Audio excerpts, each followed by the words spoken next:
ৰাইজে বৰ্তমানৰ দুৰ্নীতিগ্ৰস্ত চৰকাৰখনৰ ভ্ৰষ্টাচাৰী চৰকাৰখনক উৎখাত কৰাৰ কাৰণে অসমৰ জনসাধাৰণে যিজন নেতাক বিচাৰি আছিল তেখেতসকলে সেইটোক চিনাক্ত কৰি আজি সভাপতি হিচাপে নিযুক্ত দিয়াত আমি অতি উৎসাহিত হৈছোঁ আৰু আগন্তুক দিনত তেখেতৰ নেতৃত্বত আমি দলটোক আগবঢ়াই লৈ যাই 2026ত চৰকাৰ গঠন কৰিবলৈ আমি নিশ্চয় সক্ষম হ'ম সেই কথাটো মই আজি একেষাৰে মোৰ নিজৰ মন আছে তেখেত মুখ্যমন্ত্ৰী হওক কিন্তু এইটো দলীয় সিদ্ধান্ত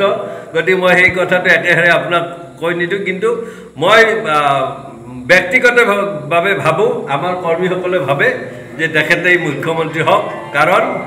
হিমন্ত বিশ্ব শৰ্মাক যদি উৎখাত কৰিব লাগে তেনেকুৱা গৌৰৱ গগৈৰ দৰে মানুহে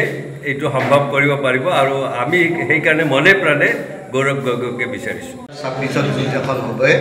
2026ত মুখ্যমন্ত্ৰী হিমন্ত বিশ্ব শৰ্মাক ৰাজনৈতিক সন্যাস দিয়া হ'ব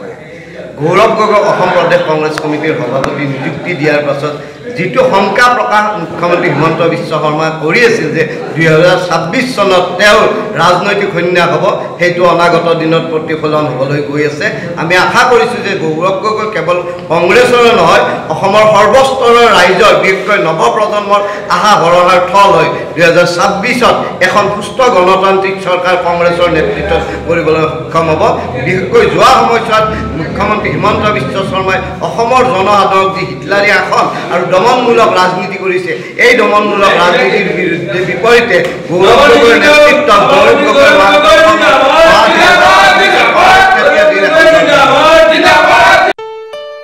ঘৰত আনন্দ আৰু সম্পৰ্কৰ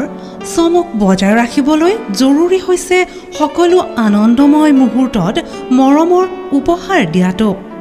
সেইবাবে মধুশ্ৰী জুৱেলাৰ্ছে আনিছে সকলো ৰঙীন ক্ষণৰ বাবে বিশেষ গহনা হীৰাৰে হওক সোণৰে হওক বা ৰূপৰে হওক শ্ৰেষ্ঠ ডিজাইনছ আৰু হলমাৰ্কযুক্ত গহনাই ৰাখে সম্পৰ্কক নিখুঁত তেনেহ'লে আজিয়ে আনক আনন্দ মধুশ্ৰী জুৱেলাৰ্ছৰ সৈতে যোগাযোগ কৰক 7002800341 নাইবা ভিজিট কৰক LNB ৰোড নলবাৰী অসম